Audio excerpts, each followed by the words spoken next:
wake me up to another good morning, time to go. Well, hello and Happy New Year. Here is your first edition of Rambling Rides for 2024.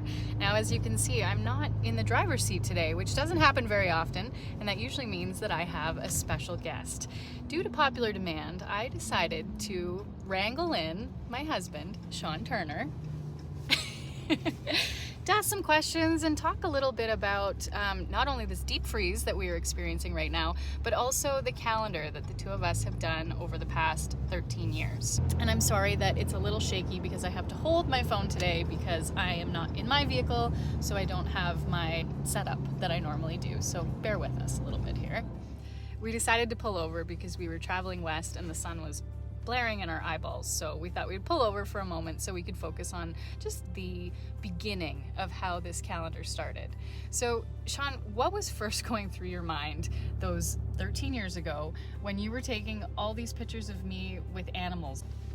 I don't know, I think I was excited to just do my craft at the time as a photographer, and we had lots of different animals, cool different setups to do, and I think we just got a lot of material, and I think that's where the idea came with the calendar is, you know, let's put this together and share it with your fans and friends and family. And I think that there's something unique about a relationship when you're doing something with someone you love, right? And it's for us, we have a lot of fun with it, and it's not just, okay, I've hired a photographer, we're gonna go out, we're taking these specific photos, we have a plan. A lot of times with Shawn and I, we have no plan. And I say, okay, go grab your camera, I'm gonna go and I'll meet you in the cow field. And he comes out and he says, okay, what are we doing? And I say, I don't know, I'm just gonna go and interact with the animals and you capture what you see. And I think that's something that I really admire about you, is the fact that, you don't need a plan, you don't need a direction, you just see it and you capture what you think is worth capturing. Yeah, and see a cool setup, and yeah, that's sort of basically all of our photo shoots are sort of loosely based on. Which I love. I think that that's fun, and yeah, it's easy, no stress. Yeah, for the most part. I'm sure I stress him out a little bit. Yeah. But it's also, I think it helps when you have that connection to those animals as well, because you know what they're like and you know the animals that are more likely going to participate. And we've been taking photos together for over a decade now. Yeah, a long time. Yeah.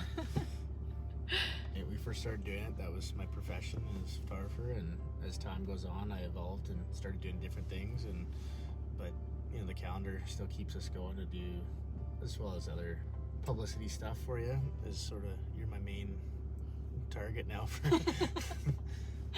your one and only? My one and only photo shoots that I do every year, so. But I think it keeps me keeps the rust off a little bit when it comes to picking up a camera. And well, and that's what I love about it too, is that you're kind of an all or nothing guy. When you're into something, you're into it 100%. And I know with photography, you were kind of getting out of it a little bit, so part of me likes the fact that you've kept your foot in the door just through these different photo shoots that we do together, because you are a very talented photographer, and I feel like if I wasn't pushing you every so often, you probably wouldn't do it at all anymore. Yep. Shawn, you've never done an A. Marshall weather report, and I know you probably don't want to start, but can you explain to those who don't live in Alberta what we're experiencing right now? Well, it's basically our first shot of cold winter. We've been really lucky this year. We've had a mild fall, great temperatures compared to normal. And, yeah, great temperatures for Alberta winter. Yeah, so this is our first week where we had, minus low 30s into the 40 below Celsius, and you just hope that you've checked everything off for the feeders and the waters and make sure they're all got heat going to them. And even when you are prepared, things happen. For example, a couple things happened this weekend.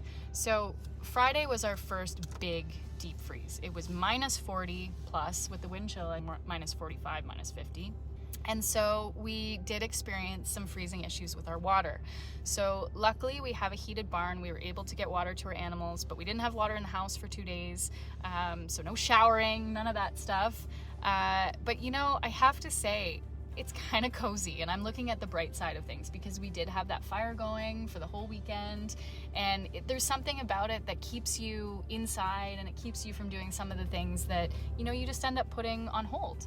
And another thing we experienced was we made sure that all of our animals had lots of hay, because that's one thing when it's really cold, animals need to continually eat to keep their body temperature up.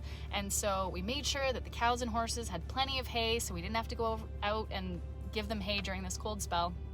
And we had some unexpected visitors who came to visit us in the night.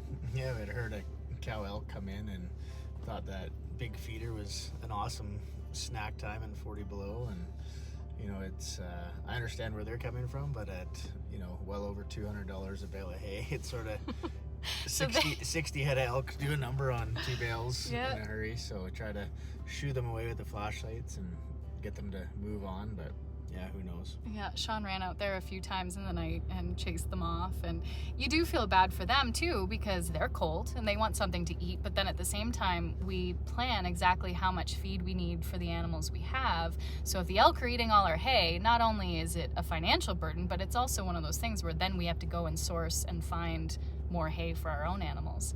So it's a bit of a balancing act, but hopefully it gets warmer in the next few days, so that will be good. And all the animals seem to be doing well. You know, we keep the dogs in the house when it's this cold. Poor Rain kept holding her paws when she went out for a quick pee, so it was just under 5 minutes a time for the dogs. But the horses and the cattle, they're pretty hardy. And I think that, you know, people don't realize that they are built for that kind of weather. And you look at the elk, you look at the deer that are around here, they don't have blankets on, they don't have warm barns to go in. And yeah, -40 is probably not fun, but they all seem to be holding up pretty well. And our animals are equipped with good shelters, with straw and good bedding. So I'm sure that they're going to be happy when next week rolls around and it's a little bit warmer. But yeah, in the meantime, they're used to having, like, sometimes we have a month and a half of 20 below as a high, and you know, we've been really fortunate this year up until this last 4 or 5 days, so yeah. I think they're appreciating it. I think so too. Yeah, we had a very mild fall, and December was beautiful.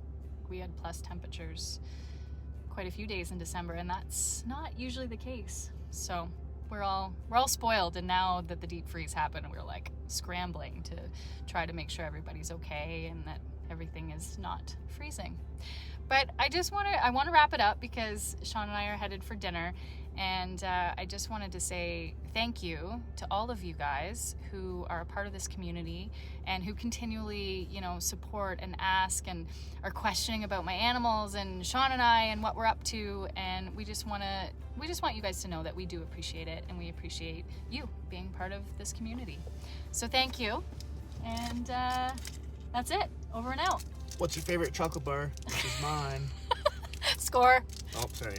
Score. We are all